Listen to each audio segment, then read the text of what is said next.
Elden Ring is a game that to many people is considered one of, if not the greatest of all time, a 10 out of 10 experience. But with the release of Shadow of the Erdtree just a few months ago, I played through it and it really reiterated the initial problems and gripes I had with the game that I love, but I acknowledge isn't perfect. And I feel that's kind of a sentiment a lot of people, or particularly players who have played a lot of the Souls games in the series before, will probably agree with. It's a game that does so much so well, but also has so many things I don't like about it. And I think the crux of that comes with the open world design choice. That's a big decision to make, because compare it to the other games in the series, it had that semi-linearity, right? This is what Dark Souls was founded on and known for, was its innovative level design, with the feeding back areas, which all loop back to the Firelink Shrine. And that moment when you play it for the first time, you realize all these areas are interconnected. It shows you how special that game was for the time. And it was generally a formula they followed, and a lot of other games took inspiration from for years to come. And when Elden Ring was announced, a collaboration with George R.R. Martin and Miyazaki, the writing of the game, outside of the lore, in terms of mechanically, they were looking at making it open world. And even when I heard that, I was a little bit skeptical, as much as the amount of faith I have in From Software as a company to deliver, as they have done in the past with Sekiro, their previous release, which I absolutely loved. I had there was some rightful bit of skepticism there, and for good reason, because I think if you look at the history of open world games, at least in my personal experience growing up and playing games now as an adult, I think the formula has long gone stale, and partly that is due to what I like to call the Ubisoftification of open worlds. It's filling these spaces with what I would argue is pointless fetch quests, collectibles, things to do, filling it with pointless crap. I'll say it how it is. Ubisoft's Assassin's Creed Valhalla is probably a great example of that. It's not something I've played, but it's a sentiment that a lot of reviewers shared when the game came out, and said that the whole thing just felt like a chore. And I play games, especially now more than ever, to unwind, and a chore is the last thing I want a gaming experience to feel like. So you can imagine my skepticism when Elden Ring was announced to follow that vein of open worlds. But what we got was something along the lines of Breath of the Wild. And strangely enough, that wasn't a game I wasn't too fond of when I played it. I didn't understand the 10 out of 10 reviews. Personally, I thought the open world, as cool as it looked and the art direction was brilliant, it suffered a little bit in terms of content, and it felt very repetitive and empty. And in a lot of ways, Elden Ring kind of has those similar characteristics, perhaps to a lesser extent. But it's my biggest gripe with a game, which I otherwise love. And that is that you have this art direction, which in my opinion, outside of maybe Cyberpunk 2077, is unrivaled. These beautiful sprawling vistas of the lands between, really carefully thought and brought to life by these talented developers.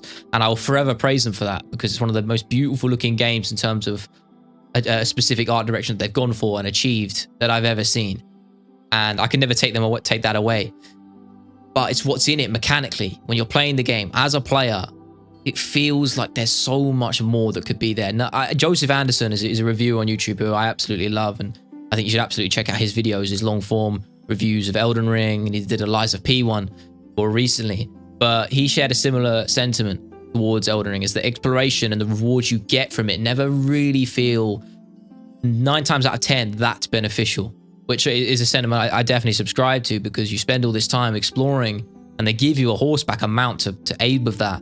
It feels like every time you search a new area and you take on a new dungeon, that the final reward at the end of it isn't worth the time taken to get to it. And there are rare exceptions to that with some of the relics and artifacts you can use to upgrade your character, but for the most part, I think that's generally the case. And the older games never suffered with that, because the experiences are a lot tighter, a lot more streamlined, and obviously that semi-linear style that Elden Ring doesn't have. So it never really felt like as much of a chore. And those are always the best parts of the game. Which Elden Ring is still the same. The legacy dungeons, right? Sections from older games such as like Dark Souls 3 in terms of design theory. And they're always the best parts of the game. The worst parts of Elden Ring are when you're running around, or rather riding around on torrent, on horseback, searching for the next thing. It feels like, to me, a lot of empty, dead space. That's how I always felt with it.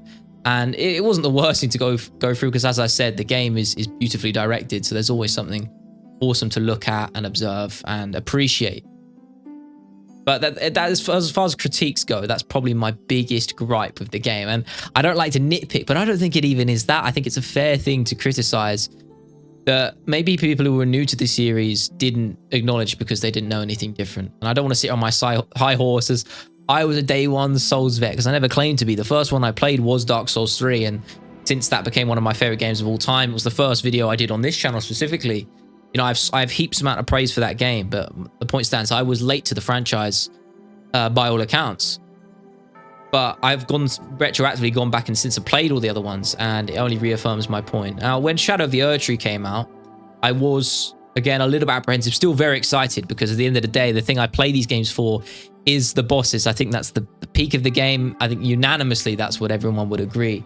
And I'm always down for From Software games expansions, because I always play what they make, because they have a good track record. And I will reiterate, I did like Elden Ring very much so as a game. I thought in terms of bosses, it was some of the highest highs of the series. And there's some other exceptions there, which we'll get onto in a bit.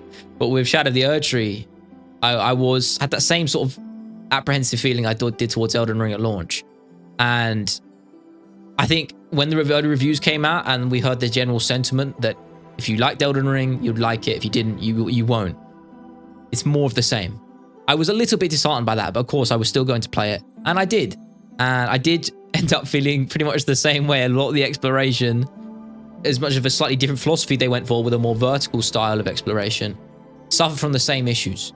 And gripes-wise, that's probably where I'll end it, because I want to talk about the positives, because at the end of the day on this channel, I like to talk about the games I love and my personal connection to them and the reasons I love them. So I don't want to be too negative about Elden Ring, because I feel like I have to be fair.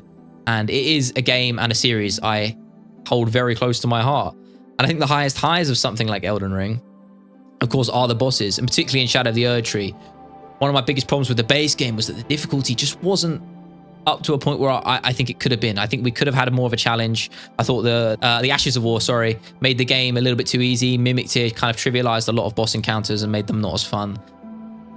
Obviously, they are all optional, but that was my concern going into Shadow of the Erdtree, and I'm happy to say that the challenge level was definitely upped, almost to a point where I'd say it was too hard, and that's coming from me. I would not normally say that. I don't shy away from challenging games. It's some of the most fulfilling moments for me in my game experience and history playing them. I look back at God of War 2018, beating Sigrun on Gimme God of War is probably the hardest thing I've ever done in any game. At least I would have said. Second to, spoilers, the final boss of the Elden Ring DLC, Starscourge Radahn, as a final boss. And there's some gripes with that on a lore front that people don't like. I'm personally indifferent to it. I was never a huge follower of the lore outside of Batty Vidya's continuous videos on YouTube, so shout out to him as well.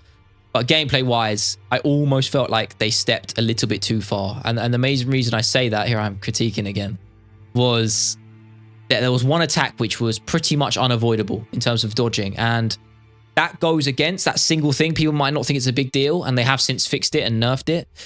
But it goes against every part of From Software's design philosophy, to me, because fundamentally what these Souls games were about and why they've always been so successful and so popular, and the fan base who loves them so passionate about them, is because every fight and battle in these games, and more specifically the bosses, every victory within those battles is absolutely earned, and every loss is only your fault. It's never put out of your hands as a reason for losing. It's never cheap. It's never unfair.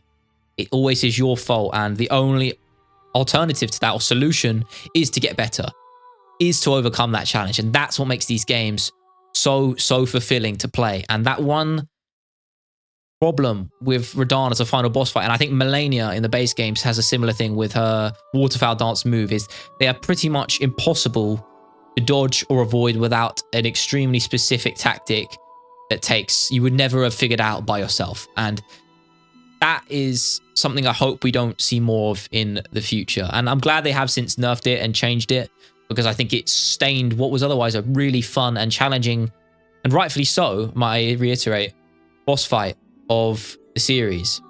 I think Elden Ring as a whole as well is a mechanical culmination of all of the other games put together. You know, everything FromSoft has learned and built over time, the mistakes they've made, they've rectified, and new ones they've gone on to make as well, and then gone on and rectified those.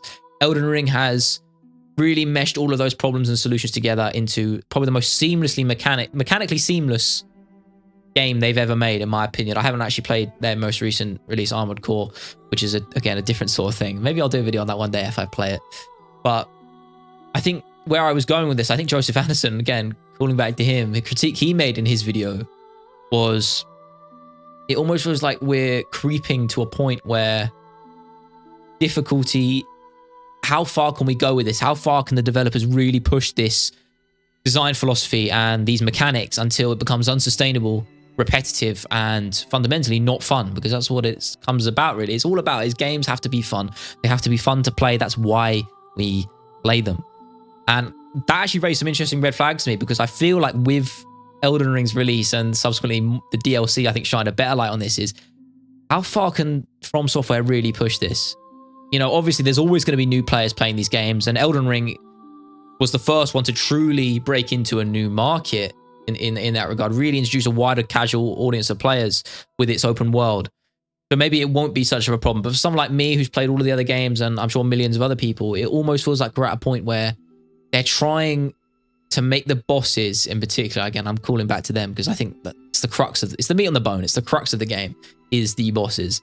And it almost feels like they're elevating them to a point with scale, difficulty, set piece design, erraticness, if that's even a word, that it almost feels like unsustainable, and it's going to get to a point where it's just not fun anymore.